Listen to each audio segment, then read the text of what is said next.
حضرت ابو ہریرہ رضی اللہ تعالیٰ عنہ ارشاد فرماتے ہیں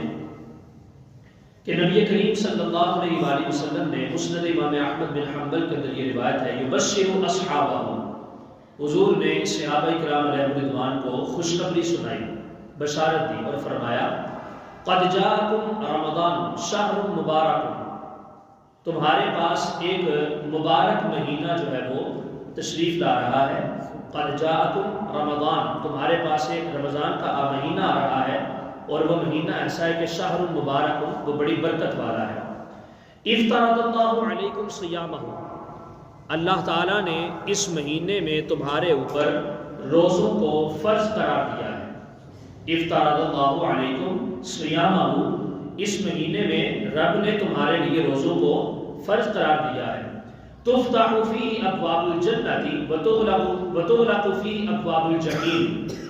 اور اس مہینے میں اللہ تعالیٰ جنت کے دروازوں کو کھول دیتا ہے، وتغلق فیہ ابواب الجحیم، اور جہنم کے سارے دروازوں کو بند کر دیا جاتا ہے۔ یعنی کہ اس مہینے کے اندر اللہ تعالیٰ نے اپنی طرف سے بندوں کو یہ عنایت خاص عطا فرمائی ہے کہ بندوں کو کسی بھی حوالے سے جہنم کے اندر نہیں جانے دینا۔ کوئی ایسا عمل بندوں سے سرزد نہ ہو جائے کہ جس کی وجہ سے ان کے اوپر جہنم واجب ہو جائے یا وہ گناہ کا سبب بن جائے ان کا وہ عمل۔ رب تعالیٰ نے اس کے تمام تر اسباب کو بند کیا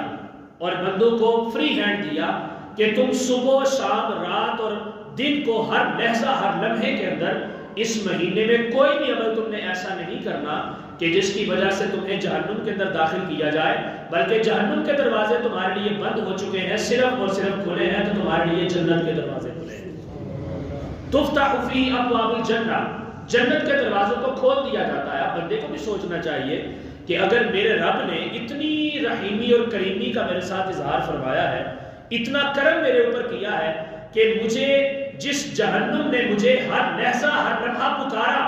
اللہ رب العزت نے اس کی پکار کو بند کر دیا، اس کے دروازے بند کر دیے، اور مجھے یہ حکم ارشاد فرمایا ہے کہ تم نے وہ کام کرنے ہیں کہ جو تمہارے لیے جنت کمانے کا سبب بنے، تو میں بھی اس مہینے کے اندر ہر اس کام سے اجتناب کروں اور بچ جاؤں کہ جس سے اللہ رب العزت نے جو جہنم کے دروازے میرے لیے کھولے ہیں، میں کہیں جان بوجھ کے خود کوشش کر کے اس جہنم کے دروازے اپنے پر کھلوانے کا سبب نہ بن جاؤں۔ تو نبی کریم علیہ السلام نے ارشاد فرمایا یہ مہینہ جو تمہارے پاس آ رہا ہے اتنی برکتوں والا ہے، اتنی رحمتوں والا ہے، باقی 11 مہینوں میں سے کسی دن کسی رات اور کسی وقت کے اندر اتنی سخت نہیں ہے کہ وہ اللہ رب العزت کی رحمت کے اندر اس بات کا سبب بن سکے کہ تمہارے لیے جہنم کے دروازے بند کر دیے جائیں۔ وہ کسی کے لیے بند ہوتے ہیں، کسی کے لیے کھلے ہوتے ہیں، لیکن مہینہ رمضان کا واحد ایک ایسا مہینہ ہے کہ جس مہینے میں ہر کسی کے اوپر، چاہے کوئی اپنا ہے یا پرایا ہے، صرف پیدا شدہ وہ رب کا ہونا چاہیے، ہر انسان کے اوپر رب تعالیٰ جنت کے دروازے کھول دیتا ہے، جہنم کے دروازوں کو بند کر دیتا ہے۔ جہنم کے دروازے بند کر دی جاتے ہیں، لیکن اس کے باوجود اگر کوئی بندہ پھر گناہ کا سبب بنتا ہے، پھر برائی کی طرف جاتا ہے، پھر جو ہے وہ اللہ کے اس مہینے کی ناقدری کرتا ہے، میرے مصطفیٰ کریم علیہ السلام نے ارشاد فرمایا کہ جس نے من لم يدع قول الزور والعمل به فليس لله حاجة ان يدع طعامه وشرابه، او كما قال علیہ السلام، حضور فرماتے ہیں ایک بندہ وہ ہے کہ جس نے روزہ رکھا ہی نہیں ہے، صحت بھی تھی، سلامتی بھی تھی، مریض بھی نہیں تھا، مسافر بھی نہیں تھا، مقیم تھا، روزہ اس کے لیے لازم تھا رکھنا، لیکن اس نے روزہ نہیں رکھا، چھوڑا اسے، وہ اس قدر گناہ گار ہو رہا ہے کہ اس کے گناہ کا سبب اور اس کا جو گناہ کی جزا ہے وہ آپ کو اس حدیث پاک سے پتہ چل جائے گی۔ اس میں مصطفیٰ کریم علیہ السلام نے اس بندے کا ذکر کیا کہ جو روزہ رکھتا ہے لیکن روزہ رکھنے کے باوجود روزے کی پابندیوں کو اپنے اوپر جاری نہیں ہونے دیتا اور روزے کی پابندیوں کو اپنی طرف متوجہ نہیں ہونے دیتا، وہ روزے اور غیر روزے کی کیفیت اور حالت کو بالکل متوازی کر دیتا ہے، برابر کر دیتا ہے، یکساں کر دیتا ہے۔ جن چیزوں سے روزے کی حالت میں رکنا چاہیے تھا وہ اپنے آپ کو نہیں روکتا، بلکہ پلٹ پلٹ کے روزہ رکھنے کے باوجود انہی چیزوں کی طرف جاتا ہے۔ تو میرے مصطفیٰ کریم علیہ السلام ارشاد فرماتے ہیں من لم یدع قول الزور والعمل به جس بندے نے روزہ رکھنے کے باوجود اپنی زبان سے گالی دینا نہ چھوڑا، چغلی کرنا نہ چھوڑا، غیبت کرنا نہ چھوڑا، کسی کے اوپر لعنت کے الفاظ بولنے نہ چھوڑے، کسی کے اوپر بہتان بازی کرنا نہ چھوڑی،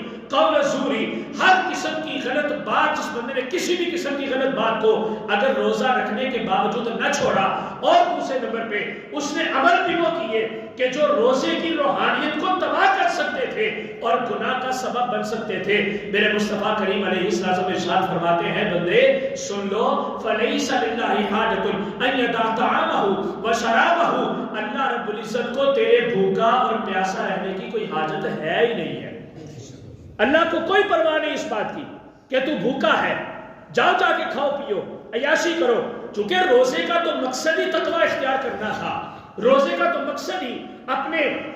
ذہن و دل کو، اپنی طبیعت کو ہر قسم کی نفسانی کدورت سے، اخلاق رذیلہ سے اپنے آپ کو بچانا تھا۔ جب تم نے اس تقوی کی بنیاد کو ہی توڑ ڈالا اور روزے کی جو ایک خاص اس کی نوعیت تھی اور ایک خاص اس کی جو کیفیت تھی، جو اس کی روحانیت کا اثر تھا، جب تم نے اس کو ہی تباہ کر دیا ہے تو پھر تو صرف نام کا بھوکا ہے، نام کا پیاسا ہے، جاؤ جا کے کھاؤ اور پیو۔ جیسا تم کھانے پینے کے وقت میں روزے ہونے کے باوجود، روزے کا موسم ہونے کے باوجود روزہ نہ رکھ کے تو جیسے رب کی رحمتوں سے محروم تھا، روزہ رکھنے کے باوجود غلط کاریاں کر کے، غلط جملے اپنی زبان سے ادا کر کے، تیرا بھی حال وہی ہو چکا ہے جو کسی غیر روزہ دار کا ہونے والا ہے۔ تو یہ روزے کا ایک عمل، روزے کا ایک اثر اللہ کے پیارے محبوب علیہ السلام ارشاد فرماتے ہیں۔ حضرت ابو ہریرہ کہتے ہیں میرے مصطفیٰ کریم علیہ السلام نے یبشر اصحابہ، اپنے صحابہ کو بشارت دی، خوشخبری دی، قد جاءکم رمضان شہر مبارک، اے میرے صحابہ تمہارے پاس رمضان آ رہا ہے، یہ بڑی برکتوں والا مہینہ ہے، تفتح فیہ ابواب الجنہ، اس مہینے کے اندر جنت کے دروازے کھول دیے جاتے ہیں، وتغلق فیہ ابواب الجحیم، اور اس مہینے کے اندر جہنم کے دروازوں کو بند کر دیا جاتا ہے۔ آگے مصطفیٰ فرماتے ہیں وتغل فیہ الشیاطین، اور اس مہینے کے اندر شیطان کو آگ کی زنجیروں کے اندر باندھ دیا جاتا ہے، جکڑ دیا جاتا ہے، اس کو قید کر دیا جاتا ہے تاکہ وہ امت مسلمہ کے اذہان کو تباہی اور بربادی کی طرف نہ لے کے جا سکے۔ آگے حضور فرماتے ہیں فیہ لیلۃ خیر من الف شہر، اس مہینے کے اندر ایک رات ایسی ہے کہ جس کے اندر عبادت کرنا 1000 مہینوں کے اندر عبادت کرنے سے زیادہ افضل ہے۔ لیلۃ القدر خیر من الف شہر، لیلۃ القدر جو ہے، شب قدر جو ہے، اس کو رب تعالی نے اتنی عظمت اور بزرگی عطا فرمائی ہے کہ ایک طرف رکھے گئے 1000 مہینے، 1000 مہینوں کی ساری راتوں کو تم نے جا کے عبادت کے اندر گزارا، دن کے وقت تم نے روزہ رکھا، رات کے وقت تم نے نفلی عبادت کی، 1000 مہینہ ایک طرف اور صرف لیلۃ القدر کی ایک رات ایک طرف۔ اس مہینے کے اندر ایک رات ایسی ہے، 1000 مہینوں کی ساری راتیں اس رات کا مقابلہ نہیں کر سکتی ہیں۔ 1000 مہینوں کی ایک ایک رات کو تم نے زندہ کیا، ایک ایک رات کو تم نے شب بیداری کے اندر گزارا، ایک ایک رات کو والذین یبیتون لربہم سجدا وقیاما، ہر رات کو تم نے سجدے اور قیام کی حالت میں رب کی بارگاہ میں زندہ کرتے ہوئے گزارا ہے۔ تیرے 1000 مہینے ایک طرف اور اس مہینے کی ایک رات کی ایک عبادت جو ہے اس کا اجر و ثواب رب تعالی 1000 مہینوں کی راتوں کی عبادت سے زیادہ عطا فرمانے والا ہے۔ کتنی برکتیں ہیں اس مہینے کے اندر، کتنی رحمتیں ہیں اس مہینے کے اندر۔ آگے مزید فرماتے ہیں اوہ لوگوں سنو، من حرم خیرہا فقد حرم، جو بندہ اس مہینے کی خیر سے محروم رہ گیا وہ بندہ ہر قسم کی خیر سے محروم رہ گیا۔ اللہ تعالیٰ ہمیں معاف فرمائے، اللہ تعالیٰ ہمیں محفوظ فرمایا۔ اس مہینے کے اندر جس بندے نے اس کی قدر نہ کی، اس کا احترام نہ کیا، اس کا ادب نہ کیا، اس کی عزت و توقیر نہ کی، وہ بندہ